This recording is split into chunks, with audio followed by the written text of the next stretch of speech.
She rode 300 miles to marry a man she had never met, and arrived to find another woman already wearing the dress.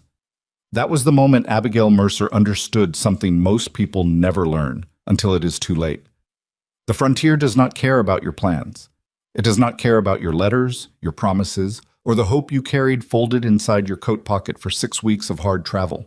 The frontier simply waits and watches and separates the ones who quit from the ones who don't. Abigail did not quit. If you've ever been counted out before you even had a chance to begin, stay with this story until the very end. Hit that like button and drop your city in the comments. I want to see exactly how far this story travels. The wagon that brought Abigail Mercer to the edge of Harlan County arrived on a Tuesday in late September, when the sky was the color of old tin and the wind carried the first real bite of coming winter. She sat in the back of the freight wagon beside 2 crates of dry goods and a roll of fence wire that had spent the last 40 miles pressing a deep groove into her left hip. She had not complained about the wire. She had not complained about the 2 days of rain before that, or the broken wheel that had cost them 7 hours in a muddy ditch outside of Caldwell, or the way the freighter, a taciturn man named Otis, had looked at her when she first hired him, that sliding sideways look that took in her broad shoulders and her heavy frame and dismissed her somewhere behind his eyes before she had spoken a single word. Abigail was 31 years old and had spent most of those years learning to absorb that particular kind of look without letting it show on her face. She had her trunk, she had her sewing kit, her mother's cast iron skillet wrapped in burlap, a slim folder of documents tied with kitchen twine, and $42.60 sewn into the lining of her wool coat. She also had a letter, 3 pages in careful handwriting, from a man named Randall Holt of Black Ridge Ranch, Harlan County, territory of Kansas, who had placed an advertisement in the Wichita Courier 6 months ago, seeking a capable woman of practical disposition for the purpose of matrimony and the running of a working cattle ranch. Abigail had answered that advertisement. She had answered it after her father's store in Salina closed, and the creditors took the fixtures and the counter and the 2 glass cases she had helped her father build when she was 11 years old. She had answered it after her younger sister Clara married a druggist from Topeka and moved into a yellow house with a porch and an herb garden. She had answered it after one more winter of taking in mending and alterations and listening to women who were smaller and younger talk about their futures, while Abigail hemmed their wedding dresses and said nothing. The correspondence with Randall Holt had lasted 4 months. He was 43, a widower. He had written about his ranch in plain, unlovely sentences. The cattle numbers, the acreage, the 2 hired hands who came and went depending on the season. He had not written poetry or flattery. He had written, "I need someone who is not afraid of work and who can manage a household the way a serious person manages a business." That sentence had struck Abigail as the most honest thing anyone had written to her in years. She had written back in the same vein. She told him what she could do: accounts, preserving, animal care, garden management, basic carpentry repairs, cooking for a working crew. She did not mention what she looked like in the same way he had not mentioned what he looked like, because she understood that what she looked like was not supposed to matter, and because she hoped in the practical and unsentimental part of her heart that had survived everything so far, that it actually would not. By the time the wagon pulled off the main road and onto the rutted track that Otis told her led to Black Ridge Ranch, Abigail had revised her understanding of the word isolated approximately 12 times. The land out here was big in the way that emptied you out. Long rolling prairie grass, limestone outcroppings the color of bleached bone, cottonwood draws running down into shallow creek beds that were half dry by September. There was beauty in it. There was also a loneliness in it so vast that it pressed against the sides of the wagon like a physical weight. The ranch came into view around a low bend, a main house of weathered board and batten, a barn that leaned slightly south, 2 outbuildings, and a fenced yard where 3 chickens were doing whatever chickens did when no one was watching them. It was not prosperous, but it was not ruined either. Abigail looked at it the way she looked at a garment that had been badly stored, not destroyed, just in need of someone who knew what they were doing. She was already calculating the work when she saw the woman on the porch. She was young, not dramatically young, not the kind of young that announced itself, maybe 25, 26, but young in the way that Abigail had not been for some time. She had dark hair pulled loose and a blue calico dress, and she was leaning against the porch post with her arms folded, watching the wagon come up the track with an expression that was careful and unreadable. Beside her stood a man who could only be Randall Holt. He was shorter than his letters had suggested, though Abigail was aware that letters suggested nothing about physical height. He had a reddish beard going gray at the jaw, and he was wearing a good shirt, which meant he had known someone was coming today. He looked at the wagon, he looked at Abigail, and then he looked at the woman in the blue dress, and that look, that brief, involuntary, informative look, told Abigail everything she needed to know before she had climbed down from the wagon seat. She climbed down anyway. She was not a woman who stayed in wagons. "Mr. Holt," she said. Her voice was steady. She had always had a steady voice. It was one of the things she was quietly proud of. "Miss Mercer." He came down the porch steps.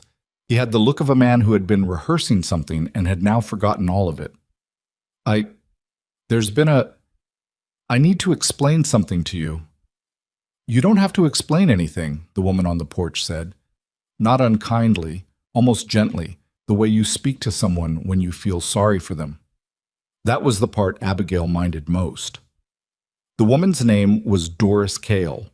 She was from a family 2 townships over, and she and Randall Holt had known each other for— Here he stumbled over the timeline in a way that suggested the timeline was recent and complicated. And they had reached an understanding in August, and he had tried to write to Abigail to tell her, he truly had, but the letter must have crossed with her own travel. And he was sorry. He was genuinely sorry. She had come such a long way. Abigail stood in the yard with the wagon behind her and the trunk still in the back, and her $42 sewn into her coat, and listened to Randall Holt apologize. She watched his face while he did it. He was not a cruel man. He was a weak one, which was different, and in some ways harder to be angry at. "I understand," she said when he was finished. "I can pay for your return fare to Selena," he said. "I feel I owe you that much." "You don't owe me anything," she said it without heat. "We made no legal agreement." The woman, Doris, had come down from the porch now. Up close she was prettier than she had looked at a distance, with direct brown eyes and a quality of steadiness about her that Abigail might have liked under different circumstances. "Do you have somewhere to go?" she asked. It was a reasonable question. It landed like a small stone dropped into still water. "I'll find somewhere," Abigail said. She got back into the wagon. She told Otis to go back to the main road. He did not say anything, for which she was grateful, because she was holding herself very carefully together, and any small act of sympathy might have disturbed the architecture of it. They rode in silence for 1.5 miles. The wind had picked up. Out to the west, a line of cloud was building over the flats. "There's another ranch," Otis said eventually. He said it at the sky, not at her. "About 6 miles south, fella named Boone, Silas Boone. You'd have heard of him if you were from around here." A pause. "He's not exactly looking for a wife, but he's running out of time on his mortgage and his place is in rough shape. You might find work there. Cook, housekeeper, whatever." He paused again. "It ain't much of a suggestion." "It's the only one I have," Abigail said. "Take me there." Host. The road to Silas Boone's ranch was not a road in any formal sense. It was a set of wagon tracks that had been made by habit rather than intention, cutting south through a stretch of short grass prairie where the soil showed through in wide, dry patches. Otis navigated it without complaint, which elevated him somewhat in Abigail's estimation. She used the 6 miles to do 2 things. First, she allowed herself to feel the full weight of what had just happened. The long journey, the careful letters, the hope she had folded up small and carried carefully, now unfolded and exposed as the kind of hope that the world occasionally required you to discard.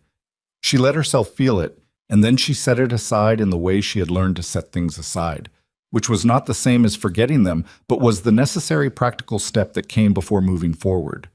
Second, she began to think.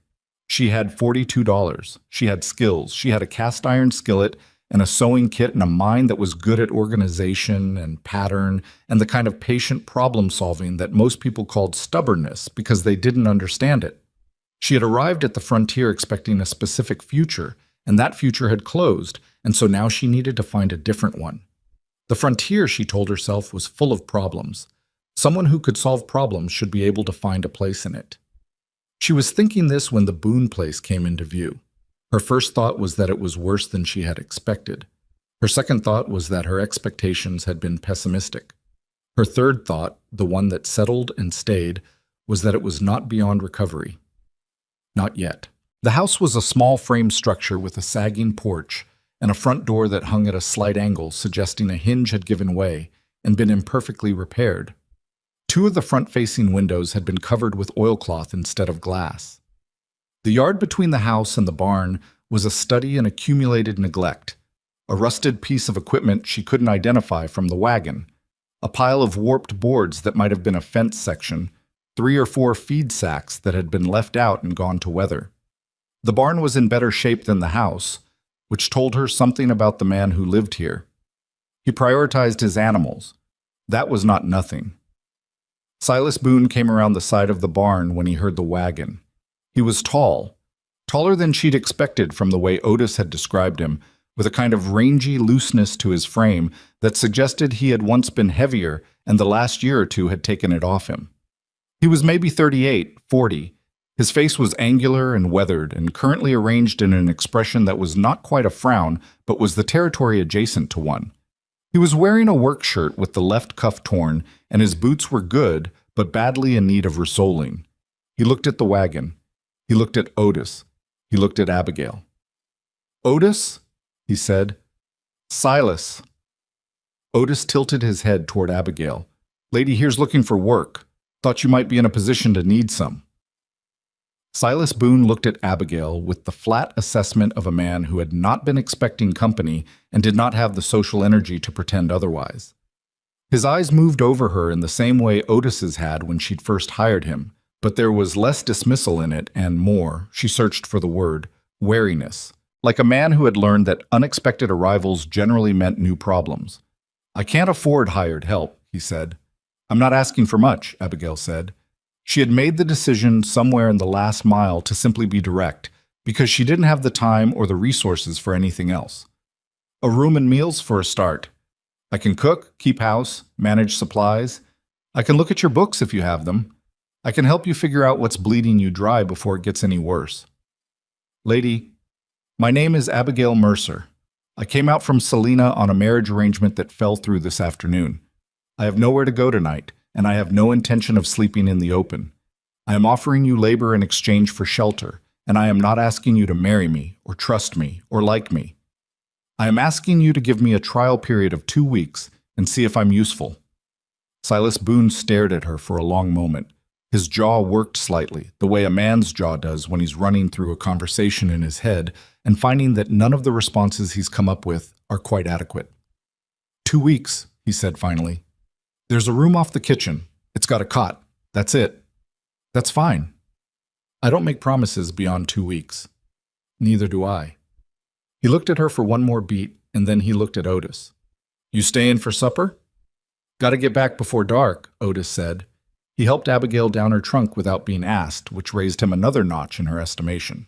He climbed back onto the wagon seat, nodded once to both of them, and drove back up the track without ceremony. Abigail picked up one end of her trunk and looked at Silas.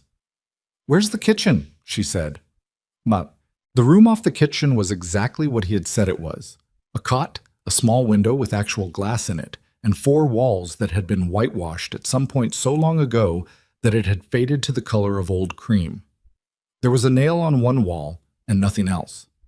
The cot had a blanket that had been washed so many times it was more thought than fabric. Abigail set her trunk against the wall, hung her coat on the nail, and sat on the edge of the cot for approximately 90 seconds. Then she got up and went to find the kitchen. The kitchen was, in her professional assessment, a disaster. Not dirty. She noted this with some relief, but disordered in the way of a space managed by someone who had been slowly losing the ability to care about management. Things were where they had ended up rather than where they should be. The flour barrel was next to the door instead of near the stove. The coffee grinder was on the floor. There were 3 different pots stacked in a configuration that would require moving all 3 to get to any one of them. The firebox in the stove had been cleaned recently, which was something, and there was a good supply of wood stacked near the back wall, which was more. She found salt pork, dried beans, cornmeal, and 4 eggs. She found an onion that was mostly still good if you cut away the bad part. She found a small pottery jar of lard that was 3/4 full. She made supper. It was not elaborate.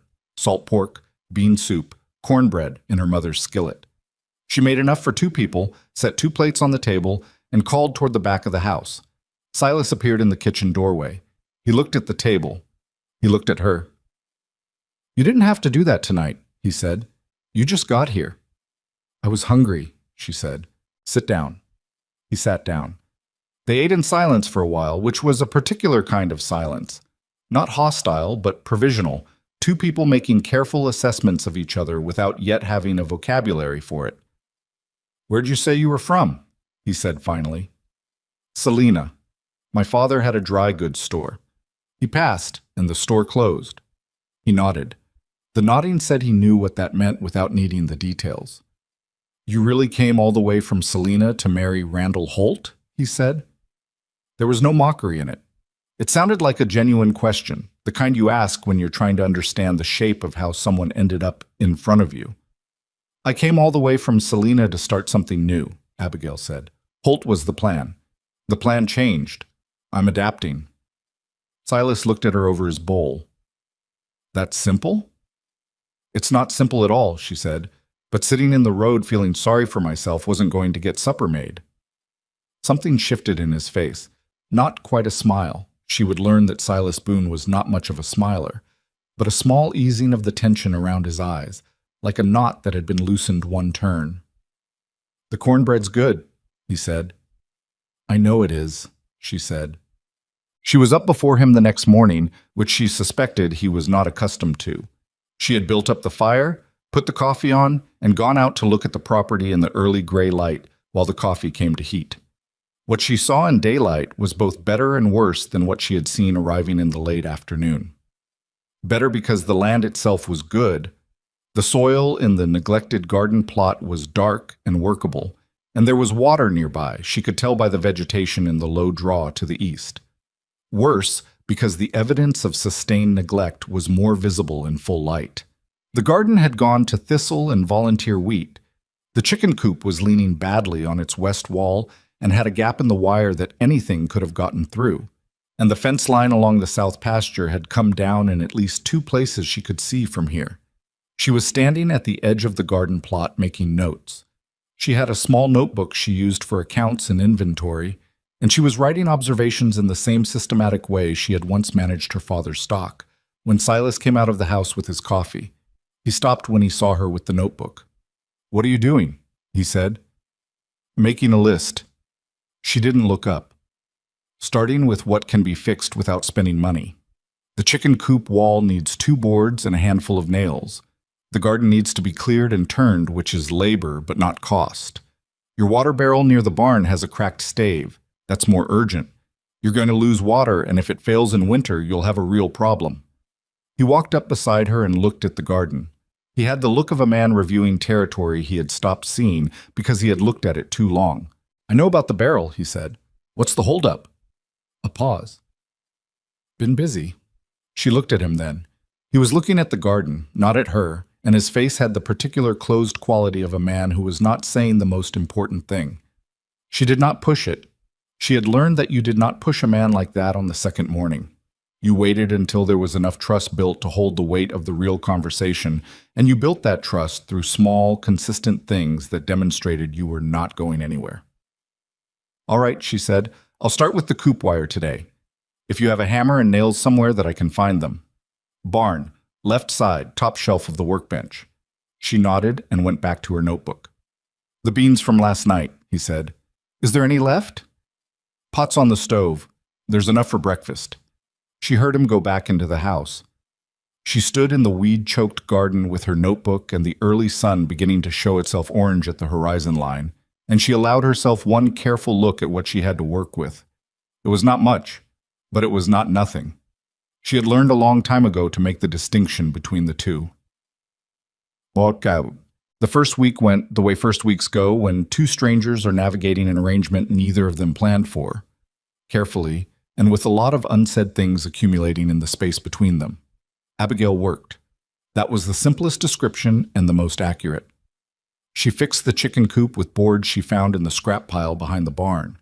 She cleared half the garden plot and turned the soil until her shoulders ached in a way that was honest and workmanlike, the kind of ache that told you the work had been real. She reorganized the kitchen so that the things you needed were where you could get to them.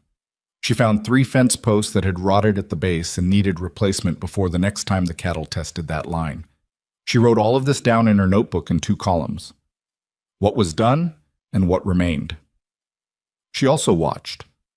Watching was something she was good at, and watching Silas Boone was, she found, over the course of that first week, instructive in ways she hadn't anticipated. He was not lazy.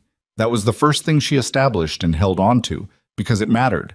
He was out before full light every morning, and he was still working when the sky went dark. But there was something disorganized about it. He moved from task to task in a way that covered a lot of ground without making a lot of progress.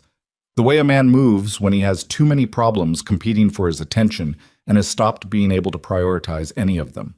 She had seen this before, in her father, in the last year of the store, when the debt had gotten bad enough that it stopped feeling like a problem to be solved and started feeling like weather, something you just lived inside of. She was thinking about this on Thursday evening, sitting at the kitchen table with the ledger she had found in the bottom drawer of the desk in what served as Silas's office, a small, dark room off the main hallway with a desk and a single shelf of papers that made her careful accounting instincts wince.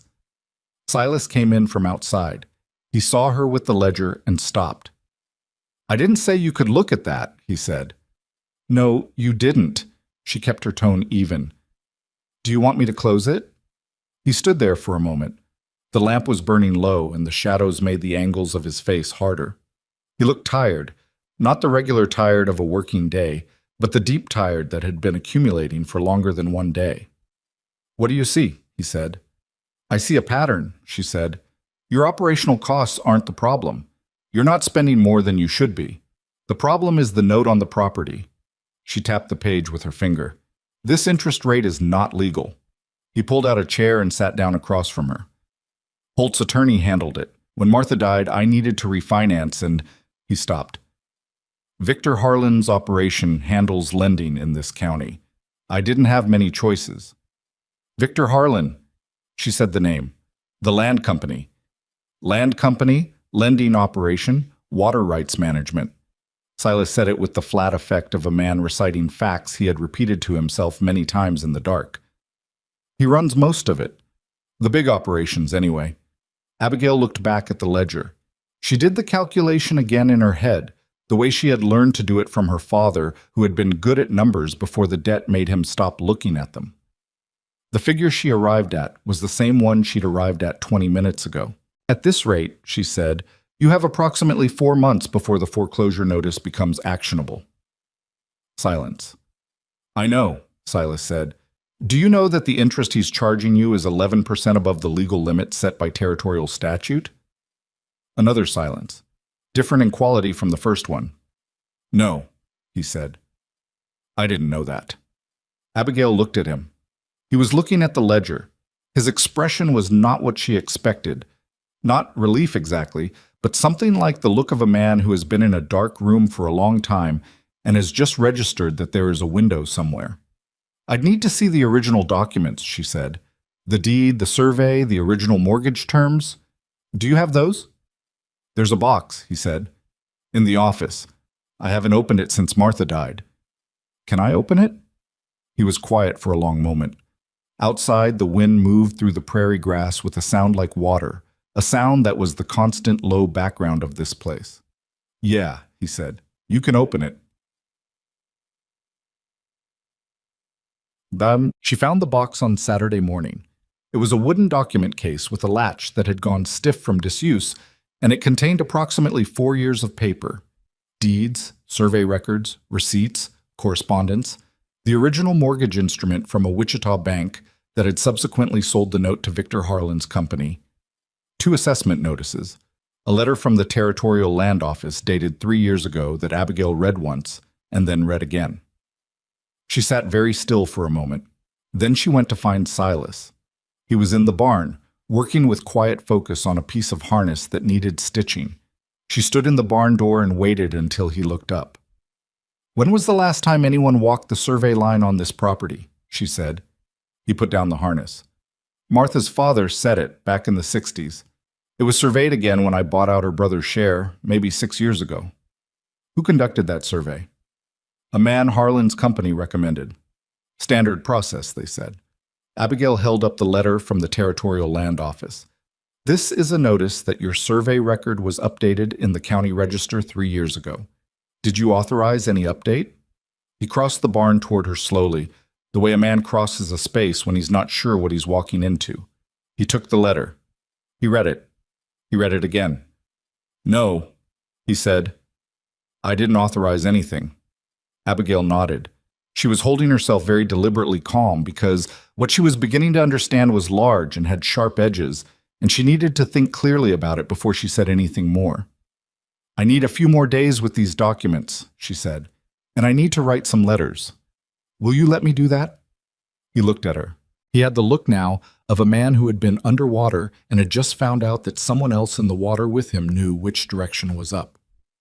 "Write your letters," he said. She turned back toward the house. Behind her, she heard him say something, quietly, not quite to her.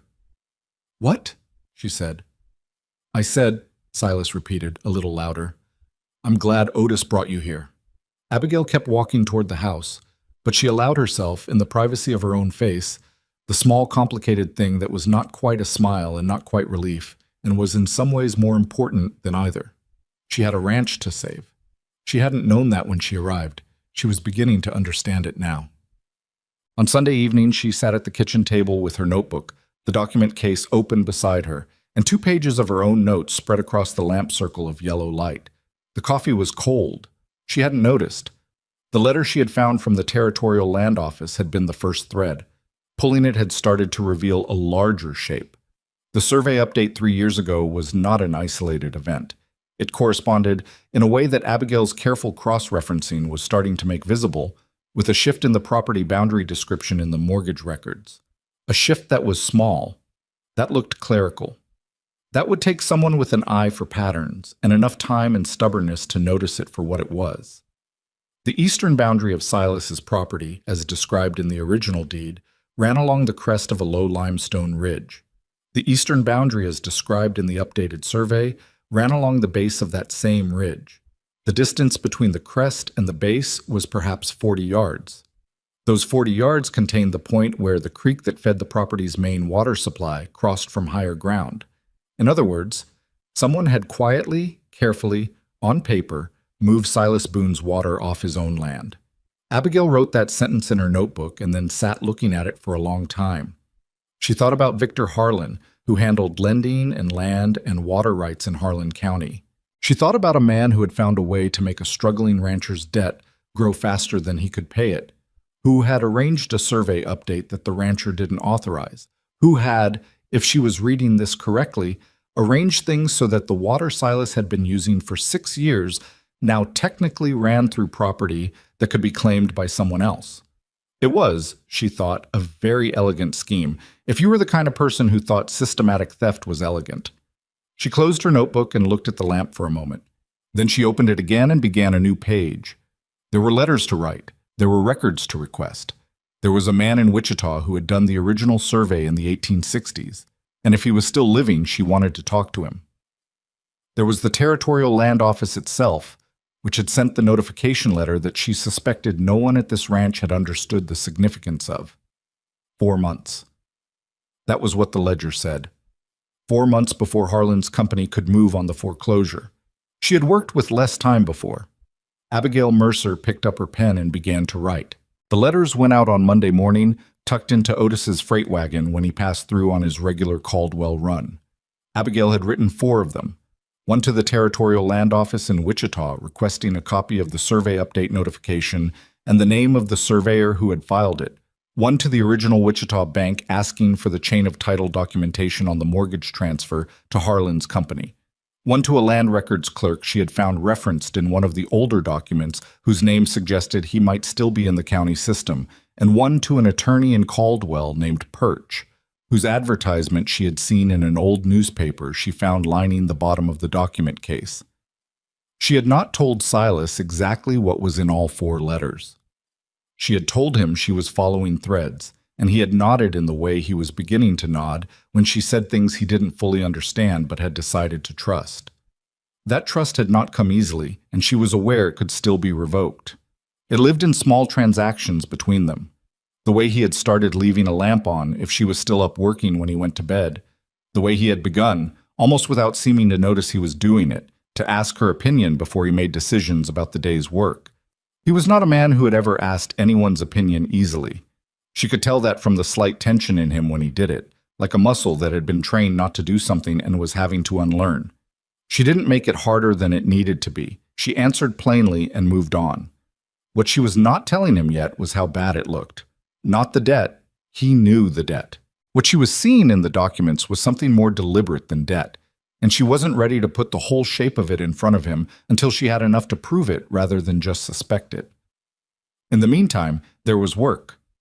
The garden plot she had cleared and turned in the first week had been planted by Wednesday. Winter wheat in the near section. Garlic set she had found in a dry crock in the cellar, pressed into the soil in long rows at the back. It wouldn't help them this season. It was an act of intention, a statement made to the ground that someone was planning to be here next year. The chicken coop was repaired and producing 6 eggs a day with reasonable consistency. She had found 2 Rhode Island Reds that had been nesting under the barn and added them to the flock, and had argued with herself for 20 minutes before deciding that if Silas objected, she would deal with it then. He didn't object. He noticed the 2 new birds and looked at her with something that was almost amusement. "Found them under the south wall," she said, not waiting for the question. "I know where they were," he said. "Been trying to catch them for 3 months." "You have to approach from the east side. They don't like the light in their faces." She moved on to the water barrel she was in the process of repairing with a soaked willow band and a barrel hoop she had found in the barn. Silas stood there for a moment, looking at the chickens, and she thought she heard him make a sound that was not quite a laugh, but was in the same neighborhood. She had started to learn the geography of him. He was a man who had closed off large portions of himself at some point. She thought it was probably when his wife died, but it may have started before that. And he wore that closure the way he wore his work clothes, so habitually that he probably no longer noticed the weight of it. He was not unkind. He was not cold exactly. He was just reduced, like a fire that had been burning for a long time in a space with insufficient air. She didn't try to open him up. She wasn't his wife, and she wasn't his confessor, and she didn't have time for that project, even if she'd been inclined to attempt it. She just made sure the air was there and let him figure out the rest. The harder discovery came on Thursday of the second week. She had been following the eastern fence line, the one whose legal description in the updated survey had been troubling her, and she found what she had half expected and half hoped she wouldn't. A section of the original irrigation channel that ran from the creek down toward the lower pasture had been partially filled. Not collapsed. Filled. There was a difference between ground that had shifted and settled over time and ground that had been deliberately disturbed, and Abigail had spent enough time behind her father's store where they'd done some drainage work to know what intentional fill looked like. She stood at the edge of it for a long time. The filled section was maybe 30 feet, enough to break the channel's flow and redirect the water into the shallow depression that ran southeast, which ran, if she was reading the land correctly, off the property's current working boundary and into the draw that Harlan's adjusted survey had effectively placed outside Silas's water claim. It was not an accident. Someone had done this with a shovel and some patience, and they had done it at a point in the channel that was far enough from the main buildings that no one who wasn't walking this fence line specifically would find it easily. She went back to the house and got her notebook. She went back to the channel and made drawings.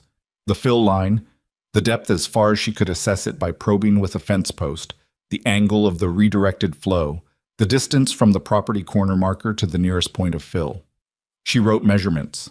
She noted the vegetation that had grown over the disturbed soil and made an estimate of how long ago the work had been done based on the root depth of the grass.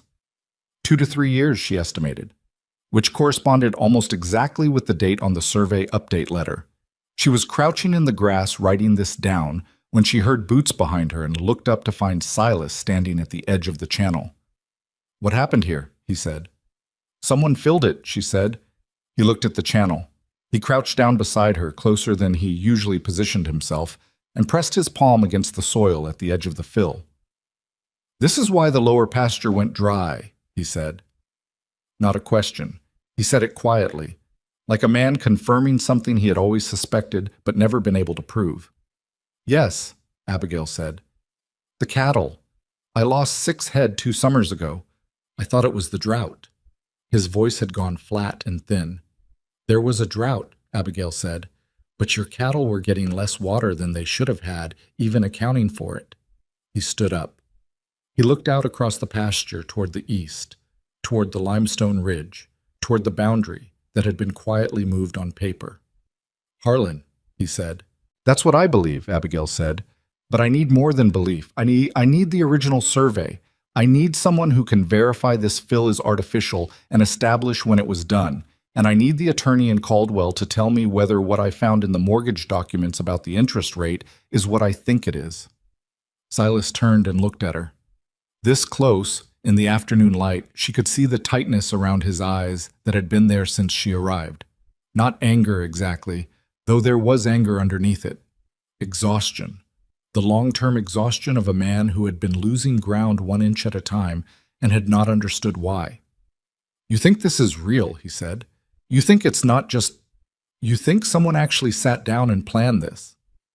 "I think someone sat down and planned this very carefully," she said, "over years, and I think you were not the only one." He was quiet for a moment. The wind moved through the grass around them. "Why would you..." He stopped, started again. "You've been here 2 weeks. This is not your problem." Abigail looked at him. She thought about that for a moment, about what the honest answer to that was. "I have nowhere better to be," she said, "and I don't walk away from things I can fix." He held her gaze for a beat, and then he looked away toward the ridge, and she let him. "What do you need me to do?" he said. "Right now? Show me every corner marker on this property, every one you know of. I want to walk the whole boundary line." He nodded. "It'll take most of tomorrow. Then we'll start at first light."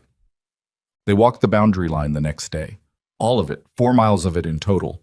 And Silas talked more in those 4 miles than he had in the combined total of the 2 weeks before. Not about the boundary, or not only about the boundary. He talked about the land the way a man talks about something he has a complicated feeling for, something he loves and has also been failing. His wife, Martha, had grown up on this property. Her father had homesteaded it in '63, had built the house, the original 2 rooms before the addition, with lumber he had freighted from a mill 60 miles east. She had inherited it when her father died and had brought Silas onto it when they married. He had come from Missouri with nothing but good cattle sense and a willingness to work, and they had built it together into something that was not prosperous but was solid and theirs. When she got sick, it was her lungs, a long bad winter followed by a summer that never quite dried out the wet she'd taken in. The ranch had already been struggling. The drought of 2 years prior had hit them hard. He had borrowed against the property to get through it, and the note had ended up with Harlan's company because the original bank had sold their loan portfolio. By the time Martha died, he was already behind. He told all of this without self-pity, which was the only way Abigail could have listened to it. She had small patience for self-pity, in herself or anyone else, but she had a great deal of patience for plain honest accounting, which was what this was. She would have fought it, Silas said, at one point, standing at a corner marker in the southeast, a sandstone post with an old cut mark on the north face. Martha, she wouldn't have just let it happen. You didn't just let it happen, Abigail said, looking at the marker, comparing it to her notebook. You didn't know what was happening. Same result.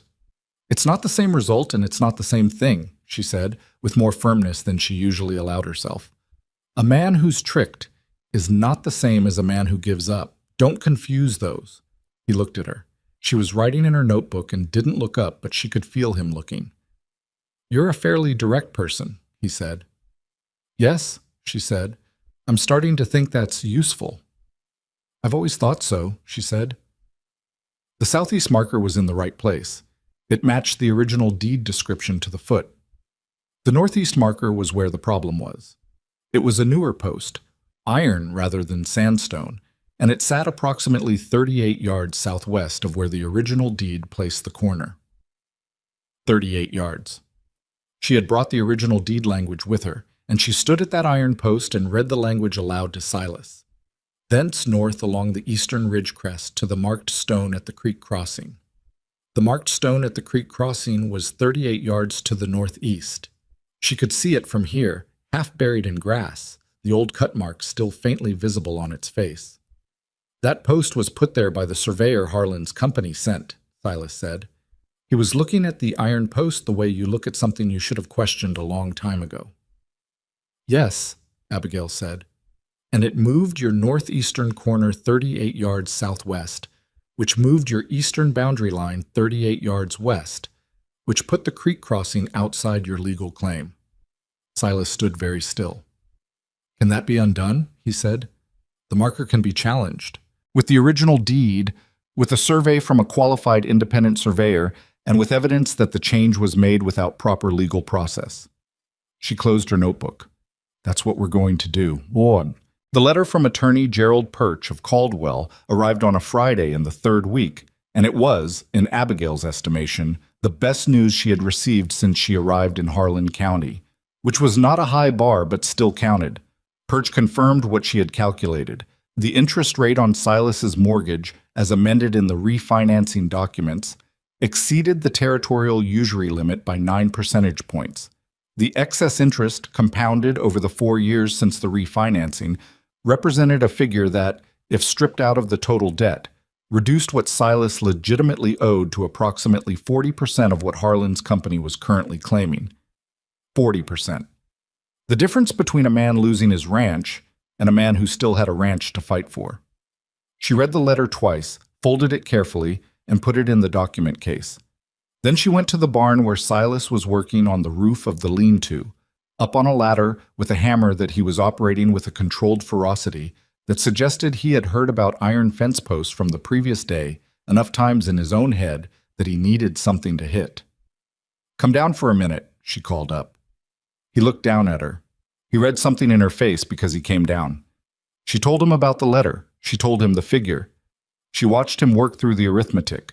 She could see him doing it, the same way she'd done it, arriving at the same place she'd arrived. You're telling me almost half of what I owe doesn't legally exist, he said. I'm telling you that's what a court would likely find based on Perch's assessment of the territorial statute and what's in your documents. He sat down on the bottom rung of the ladder. He put his elbows on his knees and his face in his hands, not in a defeated way, but in the way of a man who needs a moment to absorb a thing that is large. Abigail gave him the moment. When he looked up, something in his face had changed. The deep, exhausted tightness was still there, but beneath it now there was something else. Something that had been absent for long enough that it took her a moment to identify it. It was the look of a man who had just discovered he had more left than he thought. What do we do now? He said. We go to Caldwell, she said. We meet with Perch in person. We bring the deed, the original mortgage, the survey records, and the photographs I've made of the filled irrigation channel. We put it in front of him and we ask him to file a formal challenge to the boundary survey and a complaint regarding the usurious interest charges. Harlan will know. He has people everywhere in this county. Yes, Abigail said. He will know, and we need to move faster than he can respond. Silas looked at her for a moment, the hammer still in his hand, the afternoon sun coming at a low angle across the yard and picking out the gray in his beard. You came here 2 weeks ago with a trunk and a skillet, he said. And a notebook, she added. Don't forget the notebook. And now you're telling me we might be able to save this ranch. I'm telling you the legal basis exists to challenge what's being done to you. Whether we can save the ranch depends on how fast we move, how well Perch works, and whether the court in this territory is honest enough to follow the law. She met his eyes. I think it is, but I don't make promises about things I can't control. He nodded slowly. When do we leave for Caldwell? Monday morning, she said. That gives me the weekend to organize everything Perch will need. She turned back toward the house. The late afternoon light lay across the yard and the field beyond it, golden and flat, touching the top of the garden plot she had cleared and planted, reaching the fence line she had walked, passing over the ground that someone had tried to steal one careful inch at a time. "Abigail," Silas said. She stopped. "I don't know how to—" He stopped himself. Started a different way. "You didn't have to stay. When Otis left, you could have gone with him, found something else." She considered that for a moment. "This ranch can be saved," she said. "Someone needed to notice that." She paused. "You noticed it too. You just needed someone to look at the same thing with different eyes." She went into the house. Behind her, she heard him go back up the ladder, and the sound of the hammer resumed. Steadier than before, she thought, though she was aware that might just be what she wanted to hear. She spread her documents on the kitchen table and got to work. The road to Caldwell took 4 hours by wagon, and Abigail spent most of them reviewing documents. She had organized everything into a single leather satchel that Silas had found in the back of his office closet. An old thing, cracked at the corners, that had probably belonged to Martha's father. Inside it, she had placed the original deed with the boundary description, the mortgage instrument, and all its amendments. Perch's letter, her own notebook with the measurement records from the boundary walk, the drawings she had made of the filled irrigation channel, and 3 pages of calculations showing the illegal interest charges year by year. She had also placed in the satchel a letter she had received 2 days ago from the Territorial Land Office in Wichita. It was short, written in the careful bureaucratic language of a clerk who had been asked to confirm something he found mildly uncomfortable. It confirmed that the survey update filed 3 years ago for the Boone property in Harlan County had been submitted by a firm called Meridian Survey Associates. It confirmed that the filing had been accepted as routine. It did not include the name of the individual surveyor, which meant she would have to ask for that separately, but it did include one detail she had not anticipated. The filing fee for the survey update had been paid by Harlan Land and Lending Company on the same date it was submitted. Harlan's company had paid to update a survey on someone else's property, a survey that moved that property's boundary in Harlan's favor. She had read that sentence 4 times before she let herself believe it was as significant as it appeared. Silas was driving. He had been quiet since they left the ranch at first light, a different kind of quiet than his usual, not withdrawn but focused, as if he were conserving something. He had put on his better coat, the one with the buttons that were all still attached. She had noticed that without saying anything about it. "There's one thing I need to know before we meet with Perch," she said, without looking up from the document she was reviewing. "What's that?" "Is there anyone in this county who would testify against Harlan? Anyone who has had a similar arrangement with his company and been willing to say so?" Silas was quiet for a moment. The wagon moved over a rough section of road, and the satchel slid on the bench seat between them. She caught it without thinking. "There's a man named Duval," Silas said. "Tom Duval. Had a place 15 miles east near the creek bend. Lost it 2 years ago. He said at the time the numbers didn't add up, but nobody listened to him." "Where is he now?" "Renting a room above the feed store in Caldwell. Works odd jobs." Abigail wrote the name in her notebook. "Is he honest?" "Tom Duval is one of the most honest men I've ever met," Silas said, which is probably part of why he lost his land. He couldn't believe what was happening to him until it was done. "Would he talk to us?" "He'd talk to me," Silas said. "Don't know about you." "That's fine," Abigail said. "You talk to him." Gerald Perch's office was above a hardware store on Caldwell's main street, accessed by a staircase that smelled of sawdust and machine oil. Perch himself was a narrow man of about 50 with a precise, watchful quality about him. The kind of attorney, Abigail assessed quickly, who was not impressive in a courtroom, but was very good in a room with documents. Exactly what she needed. He looked at the satchel she set on his desk. He looked at her. He had the brief evaluating look of a man revising his expectations. "You're the one who wrote me," he said. "Yes. I expected—" He stopped himself. "Never mind. Let's see what you have."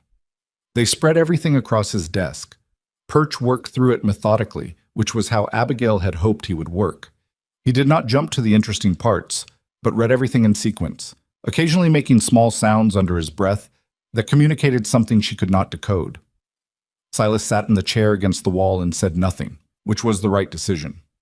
When Perch reached the Territorial Land Office letter, the one confirming that Harlan's company had paid the filing fee for the survey update, he stopped. He read it again. He took off his glasses, cleaned them on his vest, put them back on, and read it a third time. "Where did you get this?" he said. "I wrote to the land office and asked for the filing records," Abigail said. "It's a public document." "I know it's a public document," Perch said. He said it without irritation, more with the tone of a man making a note to himself. "I'm asking because in 12 years of practicing law in this territory, I have never seen anyone think to ask for it." He set the letter down with great care, the way you set down something fragile. "Do you understand what this is?"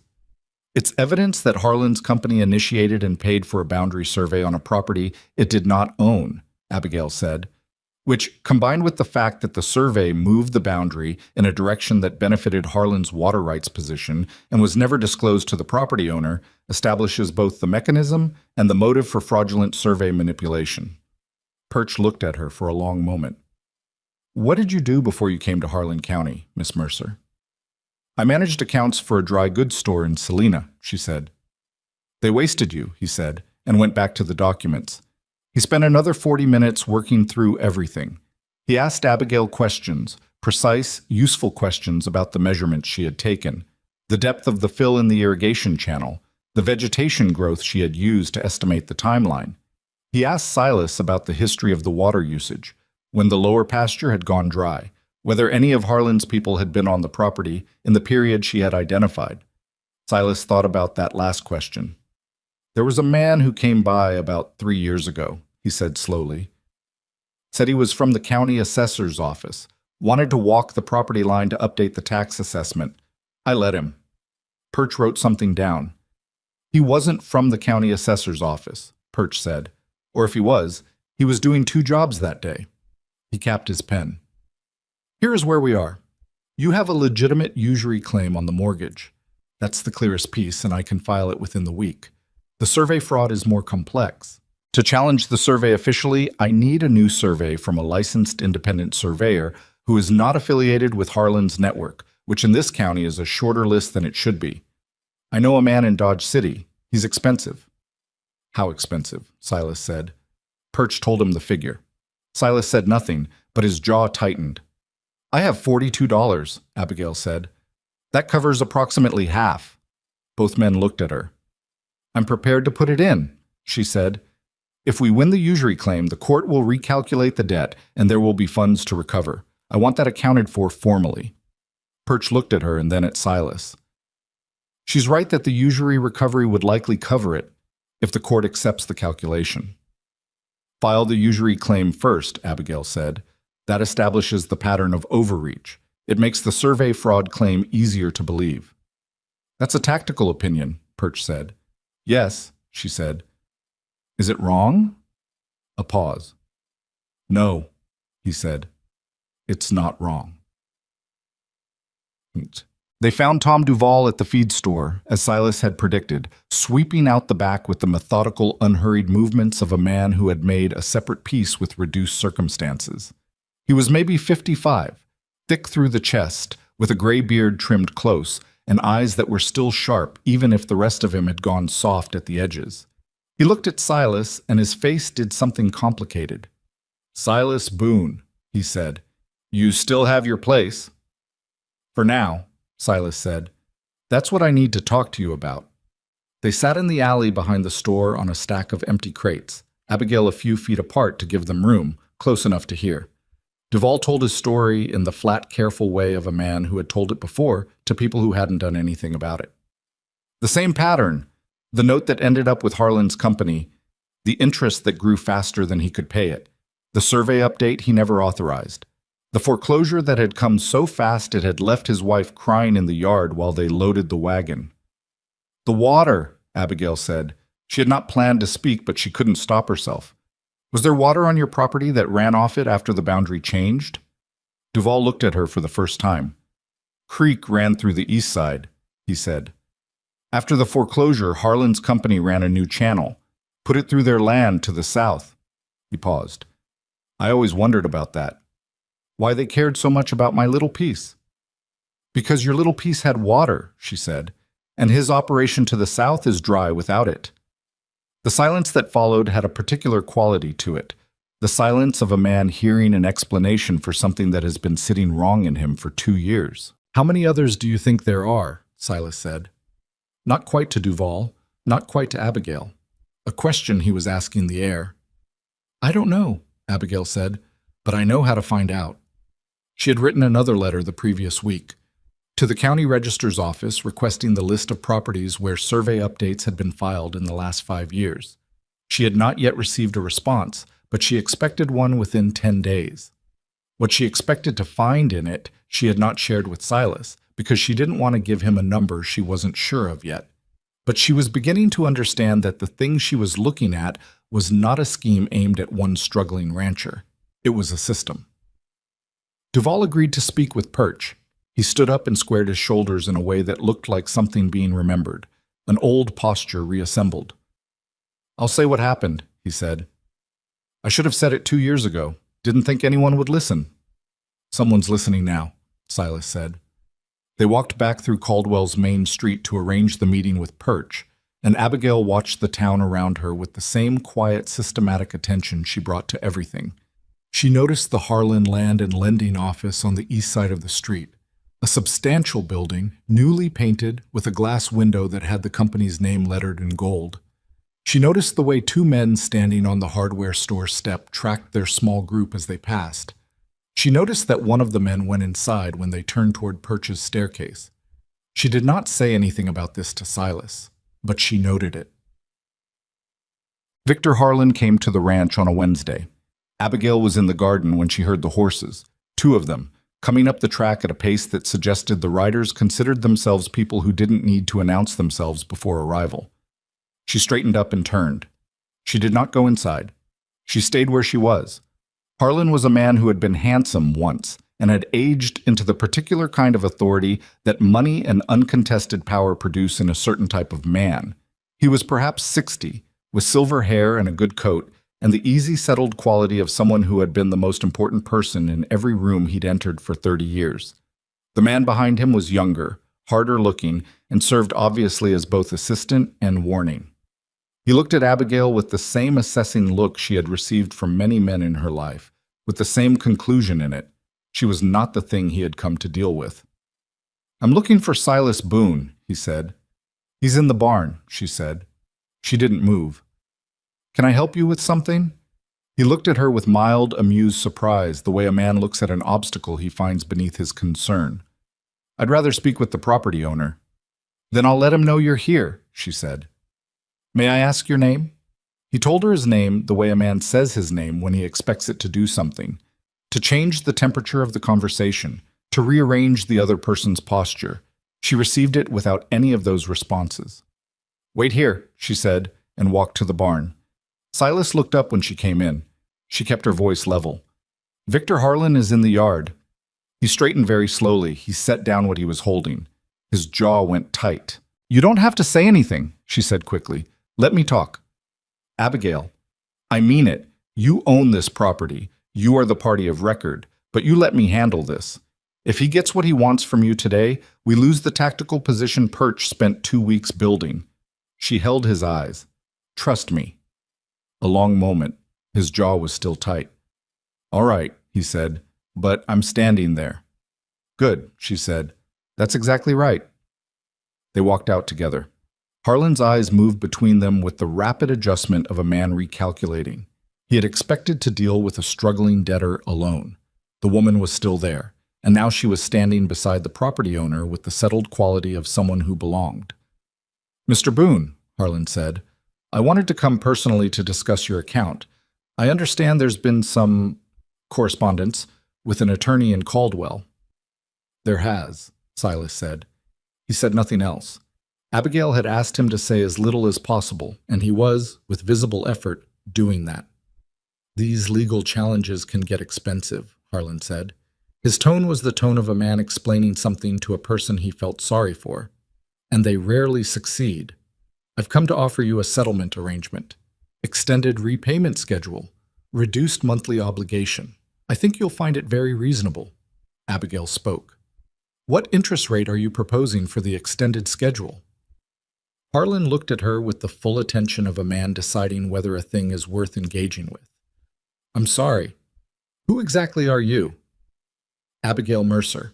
I manage Mr. Boone's accounts. She kept her hands at her sides. What interest rate are you proposing? That would be discussed in formal terms, because the current rate, as you're aware, exceeds the territorial limit by 9 percentage points, she said. Any extended schedule that continues to apply the existing rate would compound an existing statutory violation. I'd want that on record before any settlement discussion proceeded. The temperature in the yard changed. It was subtle. A slight shift in Harlan's posture, a small tightening around the younger man's eyes behind him. Wherever did you study law? Harlan said. The amusement was still in his voice, but it had changed quality, gone thinner. I don't need to study law to read a statute, Abigail said. Anyone can read a statute. That's rather the point of publishing them. Harlan looked at Silas. I'd strongly recommend you resolve this quietly, Silas. Courts in this territory take a long time. You have a foreclosure hearing in less than 3 months. Whatever your... A brief pause, surveying Abigail again. Advisor thinks she's found in those old documents. The timeline is not your friend. Mr. Harlan, Abigail said. He looked back at her, and this time he gave her his full attention, the kind a man gives when he's stopped underestimating something. We have the land office record showing that your company paid the filing fee for the boundary survey update on this property 3 years ago. We have the original deed description, which places the eastern boundary 38 yards northeast of where your survey put it. We have a licensed independent surveyor arriving from Dodge City in 10 days. And we have a witness who experienced an identical boundary adjustment on a neighboring property that your company subsequently acquired. The silence was complete. Harlan's face did not change dramatically. He was too experienced for that. But something happened behind his eyes. A rapid, contained calculation, the kind that happens when a man who has always set the terms of a thing suddenly finds that someone else has been reading the contract. You have quite the imagination, he said. I have quite the filing system, she said, which, in my experience, is more useful. He looked at her for a long moment. The morning sun was directly behind her, and she wondered if that bothered him. She hoped it did. Good day, Mr. Boone, he said. He did not address her again. He turned his horse, and the younger man followed, and they went back up the track at the same confident pace they'd arrived at, because a man like Harlan was not going to let anyone see him leave in a hurry. Silas waited until they were out of sight. Then he let out a breath that seemed to come from somewhere very deep. He's going to move fast now, he said. Yes, Abigail said. So are we. She had already turned back toward the house. Inside, on the kitchen table, was her notebook. There were more letters to write before the day was over, and a meeting with Perch scheduled for Friday, and the county register's response about the property survey list was overdue by 3 days. Her hands were not shaking. She noticed this with the same calm attention she brought to everything, noted it, accepted it, moved on. Behind her, she heard Silas following her into the house. He moved differently than he had 2 weeks ago, less like a man bracing against something, more like a man who had decided to face it. The trap was exposed. What happened next depended on how fast they could move before Harlan figured out how to close a new one. The county register's response arrived on a Thursday, 8 days after Harlan's visit to the ranch. Abigail was at the kitchen table when Silas came in with the mail packet from the road box, and she knew from the weight of the envelope before she opened it that the list inside was long. She had asked for all survey update filings in the county over a 5-year period. The clerk had complied without apparent awareness of what he was handing over, in the way that bureaucratic offices sometimes handed over things that mattered enormously because they were accustomed to no one caring about what they contained. She spread the list on the table. 14 properties. Survey updates filed over a period of 4 years, all of them processed through Meridian Survey Associates, all of them in the eastern and southeastern sections of Harlan County where the creek drainage systems ran. She checked each one against the filing dates. 9 of them had been paid for by Harlan Land and Lending Company. 9 properties. Not 1. Not 2. 9. She sat with that number for a long moment. Outside, she could hear Silas splitting wood at the side of the house, a steady, rhythmic sound that had become, over the weeks she had been here, part of the background of the place. She had stopped noticing it the way you stop noticing the sound of wind. She got up and went to the door. Silas. The splitting stopped. He came around the corner with the axe still in his hand. She held up the list. He did this to 9 properties, she said. Not just yours, not just Duval's. 9. He crossed the yard and took the list from her. He read down it slowly. She watched his face move through several things. Recognition of names, the arithmetic of what 9 properties meant, and then something harder and flatter that settled at the bottom. The Aldrich place, he said. Ed Aldrich lost his property 2 years ago. His wife took the children back to her family in Missouri. He's been living in a dugout on the Cheyenne Road. He moved down the list. The Kellerman brothers. They lost theirs last spring, blamed themselves for the debt. He looked up. They blamed themselves, Abigail. I know, she said. This needs to go to more than Perch. I know that too. She had been thinking about it since she first saw the list, working out the right sequence. Perch handles the legal filings for the Boone property specifically. The larger pattern needs to go to the Territorial Land Commissioner and to a newspaper. Silas looked at her. A newspaper. The Wichita paper covers territorial land issues. If this story runs before the foreclosure hearing, Harlan loses the quiet he needs to operate. Courts pay attention to public record. He'll come after you for it. He can't do anything about a public filing at the land commissioner's office, she said. And he can't do anything about a reporter asking questions. Both of those things are legal and available to anyone. She paused. He's counting on people not knowing they have options. That's the whole scheme. Take away that advantage and he has considerably less power than he appears to. Silas handed the list back to her. He looked at the axe in his hand as if he had forgotten it was there, then set it against the house wall. You know what I keep thinking, he said. I keep thinking about the Kellerman brothers sitting somewhere right now thinking they failed, that it was their fault. Then we make sure they find out it wasn't, Abigail said, and they find out before this is over, not after. The surveyor from Dodge City arrived on a Saturday. His name was August Vale, a compact, serious man of about 45 who traveled with a level, a transit instrument, and a canvas roll of reference maps that he treated with more care than most men treated their horses. He had been recommended by Perch and had, Perch informed them, testified as an expert witness in 3 previous boundary dispute cases in the territory, winning 2 and settling the 3rd on favorable terms. He walked the entire eastern boundary line with Abigail and Silas, and he worked with the slow, careful deliberateness of a man who understood that his measurements would be examined by people who wanted to find fault with them. He checked and rechecked. He consulted his reference maps. He spent 40 minutes alone at the northeast corner with his equipment while Abigail and Silas waited at a distance. When he came back, he did not make them wait.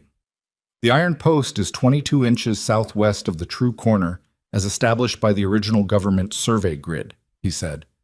I'll need to verify that against the Federal Land Office records in Wichita, which I can do by correspondence within the week.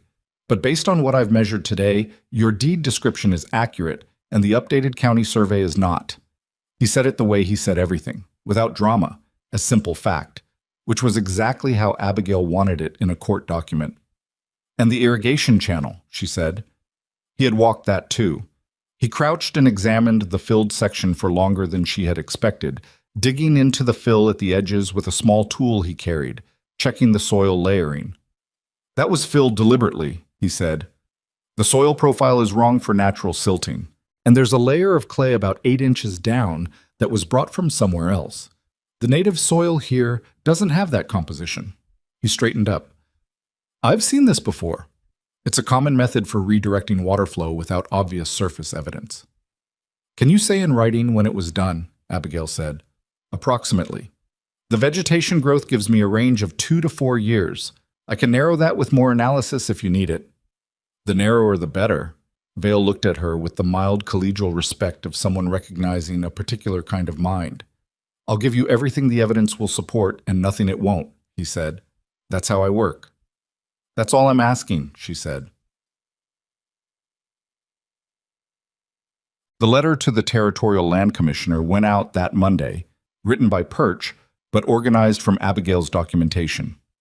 It was 17 pages, including exhibits: the Boone property deed, Vale's preliminary survey findings, the county register's list of 9 properties with Harlan filing fees attached, Tom Duvall's signed statement about his own experience, and Abigail's calculation document showing the illegal interest charges.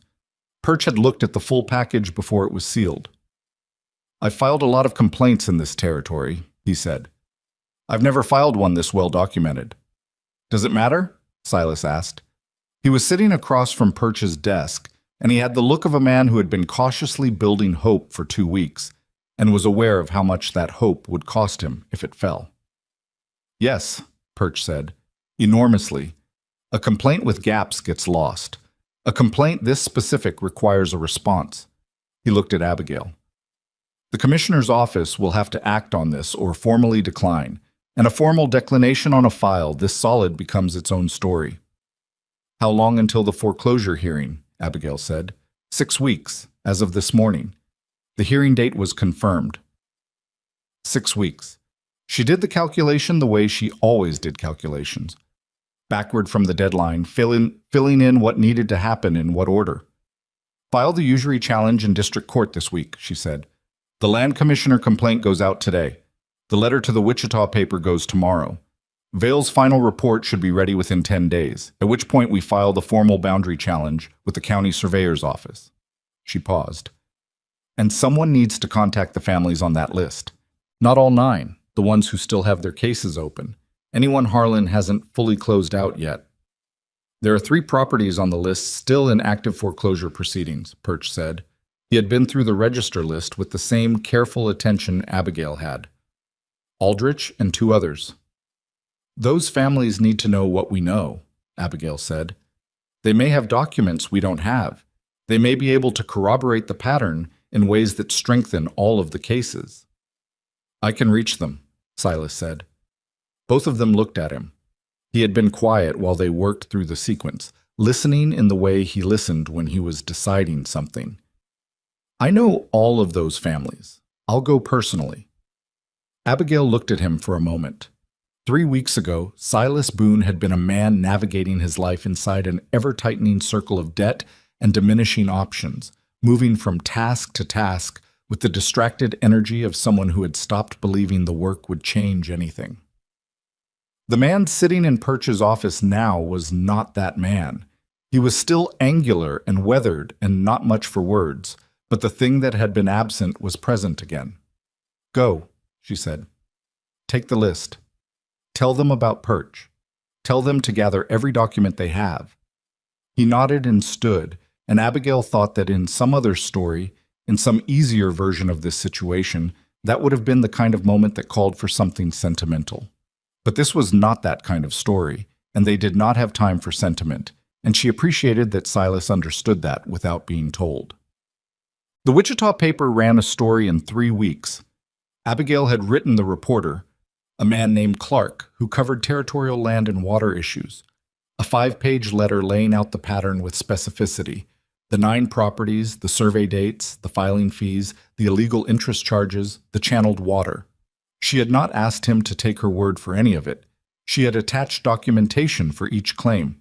Clark had ridden to Caldwell and spent 2 days talking to Perch and Duvall and 2 of the other affected families that Silas had contacted. He had then ridden to Harlan's offices and asked for a comment, which Harlan's attorney had provided in careful legal language that said nothing. The story ran on a Friday under a headline that did not name Abigail, which she had expected, and named Victor Harlan directly, which she had hoped for. It described the survey manipulation scheme in plain terms that any reader could follow. It mentioned the territorial land commissioner complaint. It mentioned the district court usury filing. Silas read the paper at the kitchen table without saying anything for a long time. Then he folded it and set it down and looked at her. "Harlan's going to know you wrote to the paper," he said. "Yes."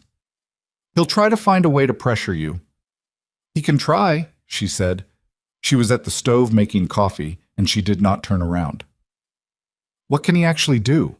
I haven't broken any law. I've filed public documents and answered a reporter's questions, that's all. He has money and people and connections in this county going back 30 years. He had a scheme going back several years that nobody documented," she said. "Now somebody has."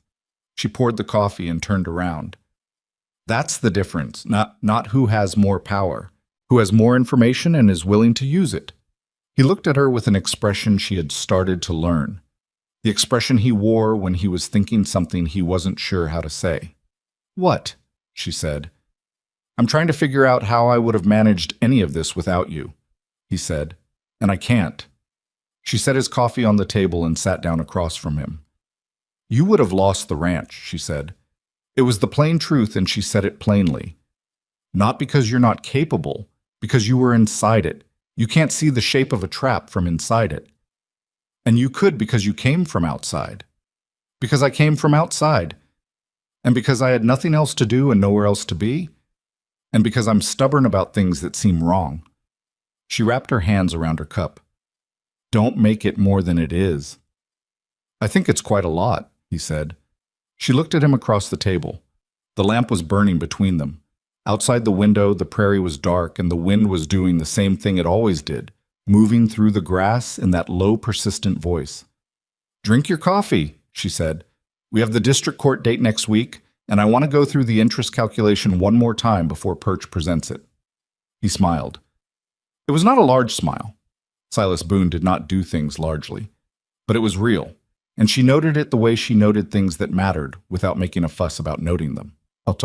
The district court hearing on the usury claim was held on a Tuesday morning in a room that smelled of old wood and pipe tobacco and the specific institutional gravity of a space where decisions had been made for a long time. Harlan was there with his attorney, a man from Wichita who was expensive in a way that showed in the cut of his coat. They sat at the respondents' table with the confident stillness of people who expected the institutional gravity to work in their favor, as it generally had. Perch presented the usury claim in exactly the sequence Abigail had organized: the original mortgage rate, the amendment rate, the territorial statute, the calculation of excess charges year by year. He presented it without oratory and without unnecessary elaboration, which was precisely the right choice in front of a judge who had been practicing law for 30 years and had no patience for theater. Harlan's attorney argued that the interest rate was within negotiated terms agreed to by the debtor. He argued that the amendment constituted a separate agreement superseding the original terms. The judge asked to see the amendment document. He read it for 3 minutes in silence.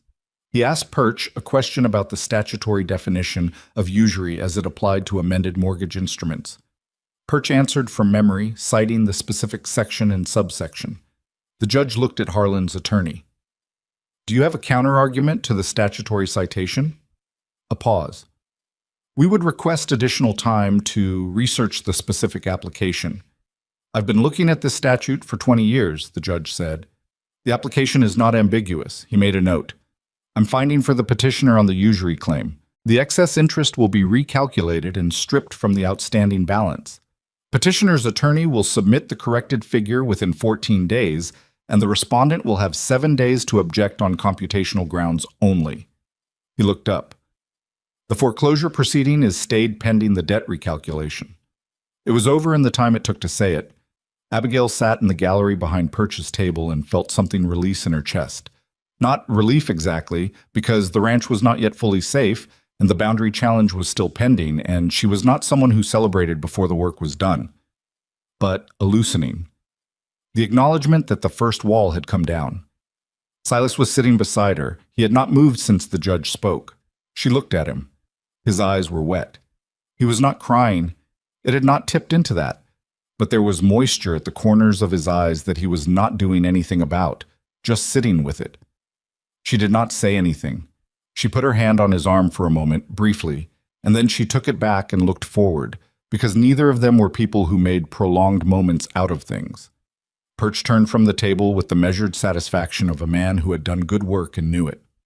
Outside the courthouse, in the thin October light, Harlan's attorney walked past them toward a waiting carriage without looking at any of them. Harlan himself was behind him, and he did pause, briefly, barely, and looked at Abigail. Just looked, no words. She met his eyes without expression. He got into the carriage. "It's not over," Silas said, watching the carriage go. "No," Abigail said. "The boundary challenge is still pending. Vale's report goes to the county surveyor next week, and Harlan will contest it. And the land commissioner is still reviewing the larger complaint. She started walking. But today we took 40% of an illegal debt off your books. Today the foreclosure is stayed. She paused. Today is a day where the right thing happened. You're allowed to say that. He fell into step beside her on the courthouse steps. The street of Caldwell spread out before them, ordinary and unheroic in the autumn light. You're allowed to say it too, he said. She considered that. All right, she said. Today, the right thing happened. They walked back to the wagon, and the work that remained waited for them, patient and substantial, the way all important work waits. Not finished, not easy, but possible. Which Abigail had learned a long time ago was all you ever really needed. August Vale's final survey report arrived on a Wednesday, 14 days after the district court hearing, and it was everything Abigail had asked for and a few things she hadn't thought to ask for. Vale had done the federal land office verification he'd mentioned, cross-referencing the original government survey grid from the 1860s against the current county records, and had found not just the 22-inch discrepancy at the Boone property's northeast corner, but a consistent methodology across 4 of the 9 properties on the county register list. The same technique, the same directional shift, the same slight movement of boundary markers that individually looked like surveying error and collectively looked like what it was. He had written his report in the careful, unadorned language of a man who understood that precision was its own argument, and he had attached 11 pages of technical documentation that would have taken most people 3 readings to understand, but that Abigail worked through in a single sitting at the kitchen table with her coffee going cold beside her. She sent it to Perch the same day with a cover note. File the boundary challenge immediately. Don't wait for Harlan to make another move. Perch filed on Thursday. Harlan's attorney filed an objection on Friday, which Abigail had expected. What she had not fully anticipated was the nature of the objection. Rather than challenging Vale's methodology, which would have been difficult given the federal cross-reference, Harlan's attorney argued that the boundary question was a separate matter from the mortgage dispute and that the court lacked jurisdiction to consider both simultaneously. It was, she recognized, a delay tactic. Not a strong one, but delay was what Harlan needed now. The land commissioner's office in Wichita had sent a letter acknowledging receipt of the complaint and indicating an investigator would be assigned. The Wichita paper story had been picked up by 2 smaller territorial papers. The quiet that Harlan's operation depended on had been broken, and he was trying to slow everything down long enough to find a new way to manage it. Abigail wrote Perch a response to the objection before he had even asked her to. She laid out the jurisdictional argument in plain terms. The boundary determination directly affected the water rights that were central to the property's assessed value, which was the basis of the mortgage dispute, which made the 2 questions inseparable as a matter of law. She cited 2 territorial court precedents she had found in a legal digest Perch had lent her 3 weeks earlier that she had read cover to cover on the evenings when the other work was done. Perch read her draft, changed 4 words, and filed it as his own argument. The jurisdictional objection was denied. The boundary hearing was set for the 2nd week of November, 6 weeks after the usury ruling. In the time between, 3 things happened that Abigail had worked toward, and 1 thing happened that she hadn't planned for at all. The first was that Ed Aldrich's foreclosure case was stayed pending review of the larger land commissioner complaint. Perch had filed a motion connecting Aldrich's situation to the documented pattern, and the judge, a different judge from the usury case, older and more cautious, had agreed that common facts across multiple cases warranted consolidated review. Aldrich had come to the ranch in person to tell them. He was a thin man with the look of someone who had not slept properly in 2 years, and he stood in the yard with his hat in his hands and said to Abigail directly, which surprised her, "I heard it was you who found all of it. I want you to know what that means." She didn't know what to do with that kind of thing. She said, "I'm glad it helps," and meant it, and moved on before it could become something she had to carry. The second thing was that Tom Duvall filed his own claim against Harlan's company for the wrongful foreclosure on his property. He had found, with Perch's help, that the statute of limitations had not yet run, and that the documented pattern of fraud strengthened his individual case considerably. He had walked into Perch's office on a Tuesday morning, Perch reported, with the straightened shoulder posture of a man who had decided something, and said, "Tell me what I need to sign." The third thing was that the Territorial Land Commissioner's investigator arrived in Harlan County in late October. A quiet man from Wichita who asked precise questions and wrote down every answer in a small notebook. He spent 4 days reviewing county records, visited the Boone property to examine the irrigation channel and the boundary markers, and met with Perch and 2 of the other affected families. He did not tell anyone what conclusion he was drawing, but he requested a complete copy of Abigail's documentation package, and Perch told her afterward that investigators who intended to find nothing did not generally request complete documentation packages. The fourth thing, the one she hadn't planned for, happened on a quiet Sunday evening in late October. She had been outside checking on the winter wheat she had planted in September. It was coming up thin but even, green stitching across the dark-turned soil, and she had crouched down to look at it in the last light of the day with the particular satisfaction of someone seeing a thing they committed to beginning to become real. She heard Silas come out of the house and stop on the porch. She heard him come down the steps and cross the yard. He stopped a few feet from her. She straightened up and looked at him. He had the expression he wore when he was working up to saying something, a particular tension around his jaw, eyes directed slightly away from her face. "There's something I want to ask you," he said. She waited. "I want to know if you intend to stay," he said. "After all of this is settled, I want to know if this is a job you're finishing, or if you intend to stay." She looked at him in the fading light. The prairie stretched away on all sides of them, pale gold in the October evening, enormous and indifferent in the way it always was. The wheat was coming up at her feet. She thought about Selena and the store and the room above the dry goods where she had slept for 10 years. She thought about the letter she had written to Randall Holt and the way she had carried it inside her coat. She thought about the road and Otis and the moment she had climbed back into the wagon and said, "Take me somewhere else." "I planted that wheat," she said. "I intend to see it come up." Silas looked at the wheat. He looked at her. "That's not a complete answer." "No," she said. "It's not." She held his gaze. "I intend to stay." He nodded. He didn't say anything else right away, and she didn't need him to. What existed between them was not the thing she had imagined when she was writing letters to Randall Holt. It was not the neat arrangement she had planned for, the practical partnership that would fill practical needs. It was something that had grown sideways and unplanned out of difficulty and proximity and the particular intimacy of fighting for the same thing together. It was imperfect in the way of real things, and she had learned too much about real things to wish it were otherwise. "All right," he said. "All right," she said. They stood together in the field for a while longer, not saying much, watching the light go. Cha-cha-dit. The boundary hearing came on a cold Tuesday in November, the sky the flat white of a sky considering snow. The courtroom had a wood stove in the corner that was working hard against the draft from the high windows, and the room was fuller than Abigail had expected. She recognized 2 of the other affected families, and there were several people she didn't know who had the look of people with a stake in the outcome. Harlan was there again, with the same Wichita attorney and the same settled stillness. This time, however, the stillness looked slightly different.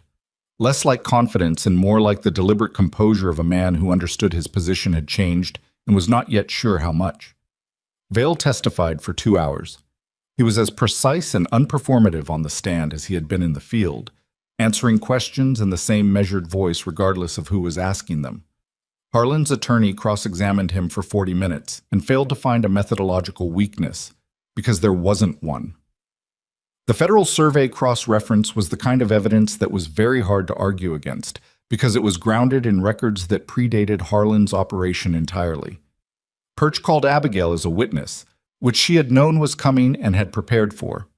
She testified to the discovery of the survey update letter, the irrigation channel fill, and the county register list, presenting each piece of evidence as it was. Found through public record requests, verified through site observation, documented in the systematic way she had always documented things. She spoke clearly and without drama. Harlan's attorney asked her twice, in different forms, whether she had legal training, and twice she answered that she did not.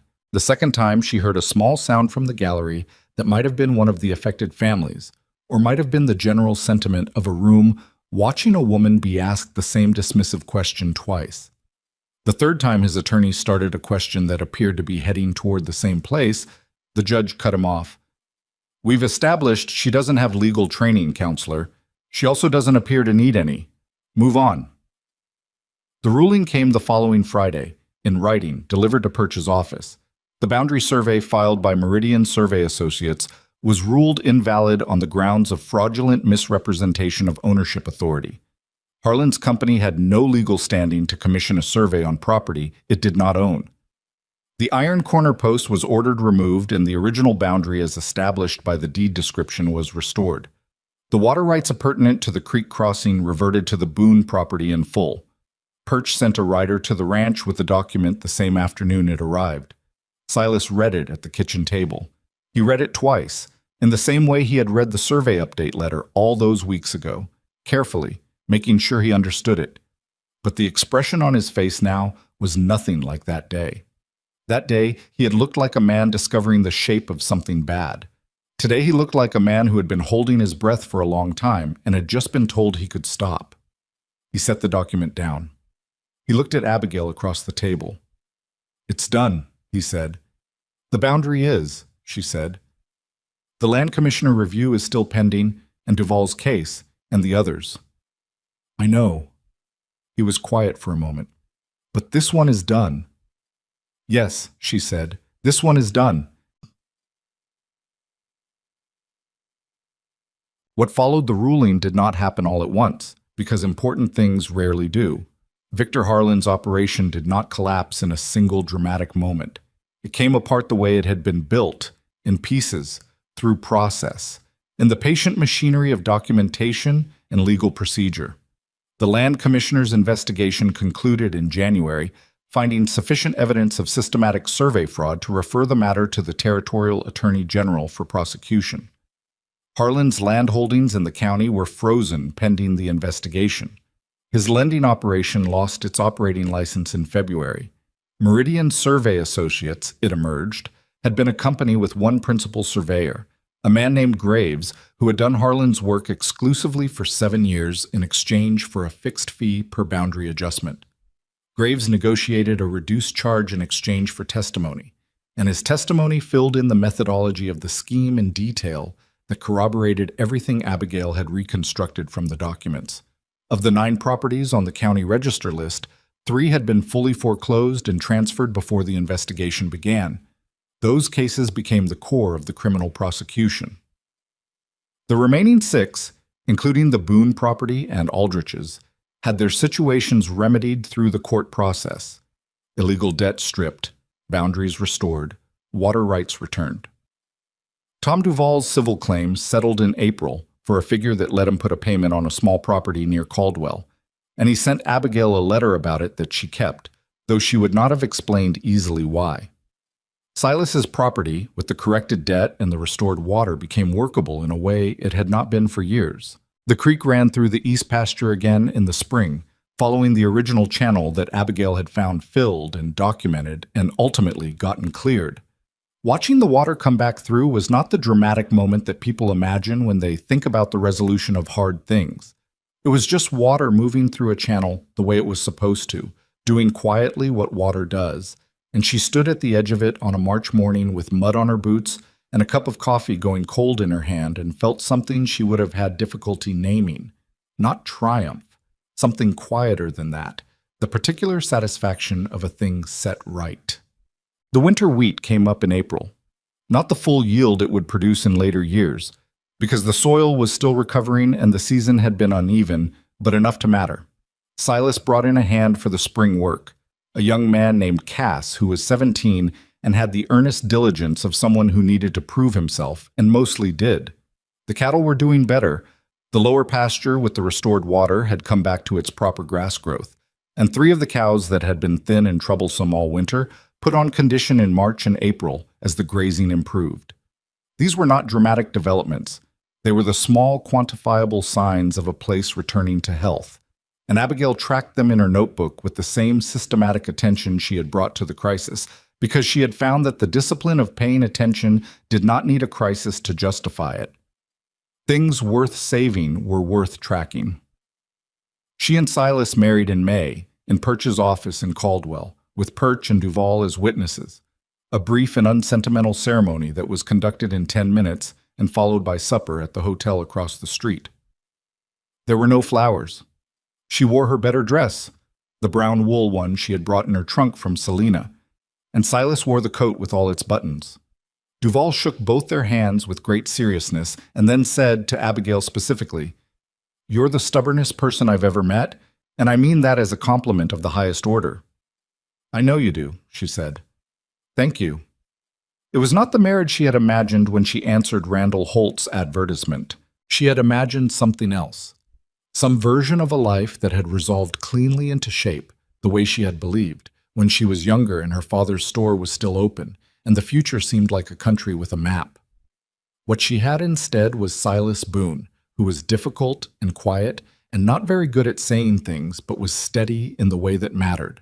And a ranch that was not beautiful or easy, but was alive and improving, and work that was real and had real consequences, and a place where she had made herself necessary by being exactly who she was.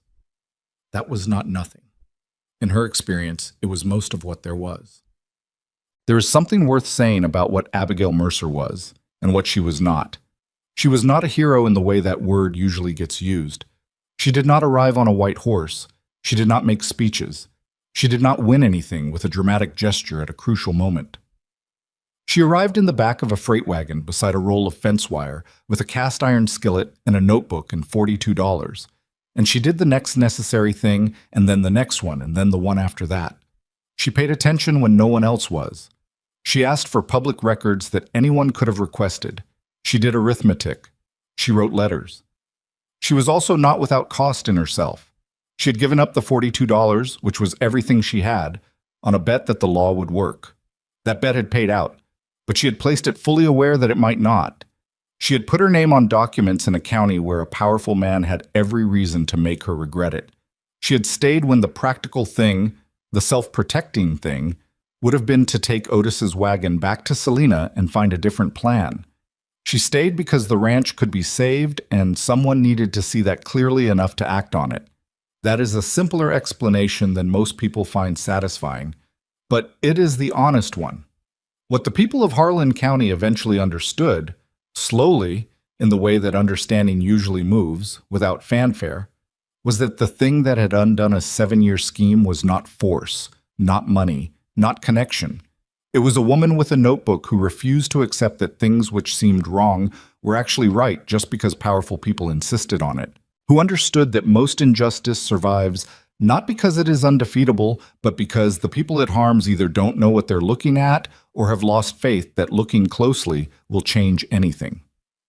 Abigail had not lost that faith, not because she was exceptional, but because she was stubborn and paid attention and had nowhere better to be. By the summer following the ruling, 2 families from neighboring properties had come to the ranch asking for help navigating their own document disputes. Smaller matters than the Harlan scheme, but real ones. Abigail helped them the way she helped everything, systematically, without drama, by looking carefully at what was there. She did not think of this as a legacy. She thought of it as the next thing to do.